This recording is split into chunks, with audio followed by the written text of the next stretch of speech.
If you've ever thought about buying a house and wondered how much are the mortgage payments anyway, maybe you even Googled mortgage calculator and plugged in some numbers of home prices in your area and got a little shocked and discouraged by how high the payment would be, you're not alone.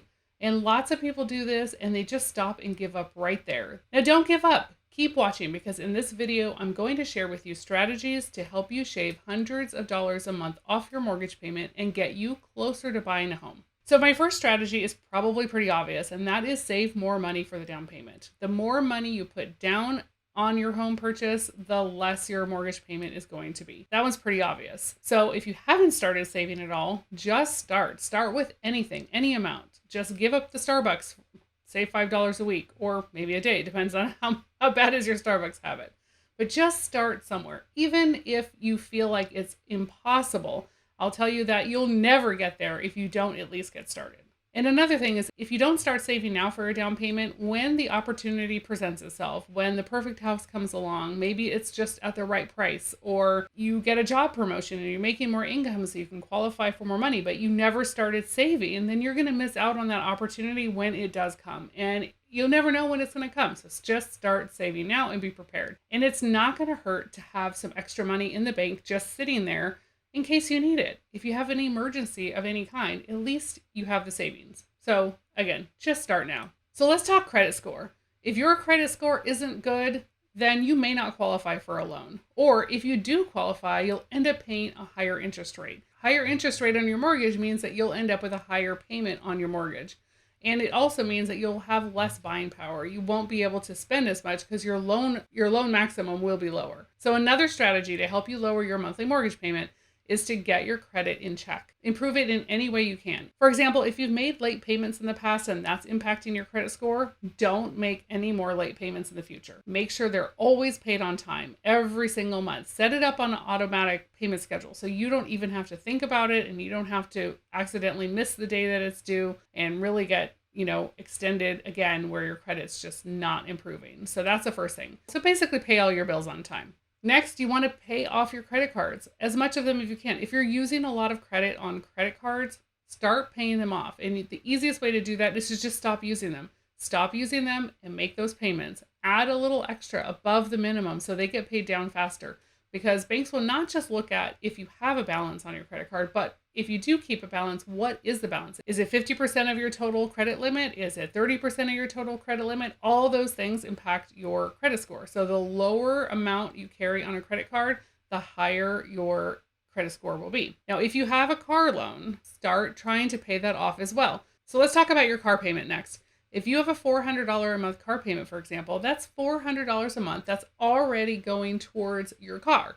So your mortgage lender can't give you that $400 a month going towards your mortgage. So if you didn't have the car payment, that would be $400 more you could spend towards your mortgage payment. And would you prefer a new car or do you want to buy a house? Buy the house, then get the car, not the other way around. That's my recommendation. Now, I know a lot of people are thinking, oh, I need a new car. Mine has miles. Mine's starting to have problems. I actually saw somebody the other day say that cars only last 3 years nowadays. What? Are you kidding me? 3 years? Cars are like $50,000 to buy one. How could you say that you're going to spend $50,000 every 3 years? I don't know about you, but I can't afford to spend $50,000 every 3 years just for a new car. No, my last car I kept for 11 years. I'm going to drive it till it doesn't go anymore. In fact, my last car actually did keep going. I sold it to a friend and she's been driving it all over the place for the last 2 years and loves it. And now it's 13 years old. So don't buy a new car. Just because a car payment ends or your lease term ends at the end of 3 or 5 years, it doesn't mean you have to get a new car. No, don't do that. It's a way that keeps people in debt so they never can afford to buy a house. So overall, in general, when it comes to credit, use your credit responsibly. Don't go out and buy things you don't really need on credit. And that will help you free up money to save for a down payment. On to my next strategy is eliminate PMI. If you're getting a conventional mortgage and don't have the 20% down payment, you're going to have to pay PMI, which is private mortgage insurance. How much PMI costs you is going to depend on a few things. It's going to depend on the insurer, your credit score, and how much you borrow. But generally speaking, PMI can be a wide range of cost. It could be anywhere from $30 to $150 per month per $100,000 borrowed. So for example, if PMI is $100 a month per 100 and you have a $500,000 loan, that's going to add an extra $500 a month to your mortgage. And it's just insurance. There are some loan programs that don't require PMI, and there are some ways to work around it. So even if you don't have a 20% down payment, there are other ways you can avoid paying PMI. And one of those ways I'm going to dig a little deeper into at the end of this video. So another way to keep your mortgage payment lower is to get an adjustable rate mortgage, or sometimes they're called an ARM or an ARM. Adjustable rate mortgages usually have a lower interest rate compared to conventional rate mortgages. So at the beginning of your loan, you get your monthly payment lower, but be cautious with this one. Understand that there are risks involved with getting an adjustable rate mortgage, like the interest rate going way high and suddenly you can't afford that payment anymore.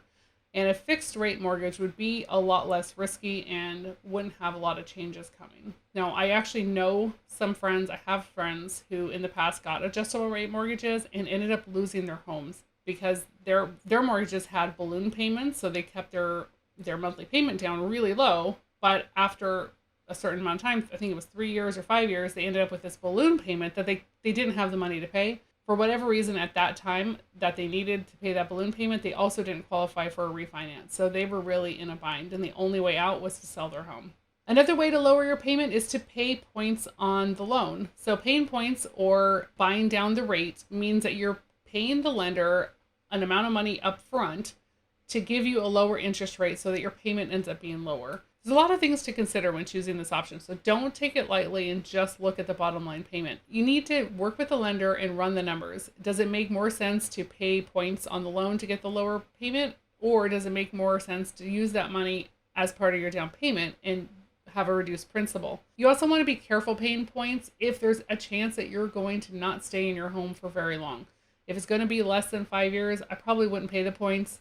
Maybe less than 3. I don't know. It's something that you're going to need to talk to your lender about, but be careful because it just might not make sense to get a lower monthly payment if you're only going to keep the house for 3 years. So keep that in mind when you're trying to make a decision. So one takeaway I want you to have from this video is to understand that there are a lot of different loan products and a lot of different ways to finance a house.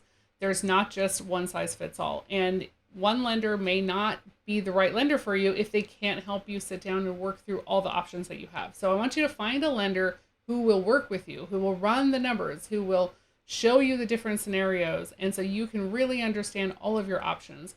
And it might not just be one loan, or it might not just be putting 20% down or paying the points. It might be one of those things, none of those things, a combination of those things. The key is to pick a lender who's willing to do a little digging and running some scenarios, who will offer you choices. So here's an example I just had recently. So I have a client who's buying a home and they wanted to put 10% down. The home was about $800,000. So 10% down leaves them with a 90% loan. But at that price point of a house, that meant that their interest rate was going to be significantly higher than a lower sized mortgage would be. So I suggested to them, do the 10% down, do an 80% loan for your first mortgage so you can keep the lower interest rate on the bulk of the mortgage, and then take a second 10% down loan. Even though that 10% is at a higher rate, it's just a small amount. And you'll be able to pay that smaller amount off at some point early if you need to. And then you still have this way lower interest rate. And when they ran the numbers this way, instead of being $200 or $300 a month over their ideal mortgage budget, they actually were down like $400 or $500 a month under their budget. And once they pay off that little 10% loan that they took out, they'll be way within their budget for a long time. And they were super happy doing it this way. Now, I know it can be discouraging talking about credit scores and saving for a down payment, and it might even feel absolutely impossible that you'll ever buy. And I want you to know that I completely understand. And not only do I understand, but I have been there. I have had no money to put down. I have had bad credit, like really bad credit, and I've had debt. And if this is where you are right now, I just want you to know that I understand, and I have been there. I have lived it. And if I could get myself out of it and I could buy a house, you definitely can too. So what's your first step you should do? Well, I want you to find a really good lender. And probably the easiest way to find the lender is to find the real estate agent you're going to work with first, because a good agent in your areas already know who the key lenders are and the ones that they would recommend. And start working with the lender now. Even if you're years away from having the down payment or repairing the credit, you need to talk to the lender first because they can give you a really clear picture of where you stand and what exactly you need to improve. You don't want to work on improving your credit in a way that doesn't actually help you in the long run. So talking to a lender, they can tell you, fix this first, fix this second, that kind of thing. So you know exactly what you need to do to get you to your goal of buying a house in the quickest way possible. Now, I have an extended challenge for you, okay? Find the real estate agent you're going to work with. Now, if you need a recommendation, I'm happy to give you one. Just get in touch with me.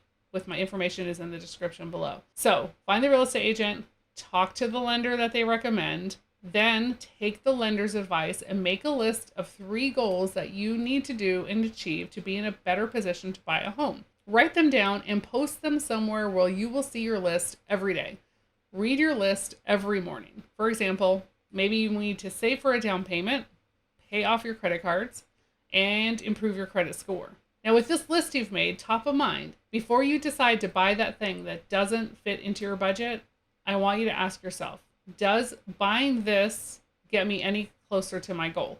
And if the answer is no, then you need to ask yourself a second question. If I buy it anyway, will it have been worth it? So I say this because sometimes it's important to go on vacations and go see a concert with old friends or have a fancy anniversary dinner out. Maybe you need new shoes, and so you're going to buy ones that are super expensive. You get the idea. I want you to challenge yourself to make the hard choice in the moment so that you can get to home ownership sooner rather than later. You might not realize it, but once you buy the house, you can still buy those other things. It will happen. If you found this video helpful, let me know in the comments below. In fact, put your 3 things that you're going to do on your list. Put them in the comments. I want to see what they are.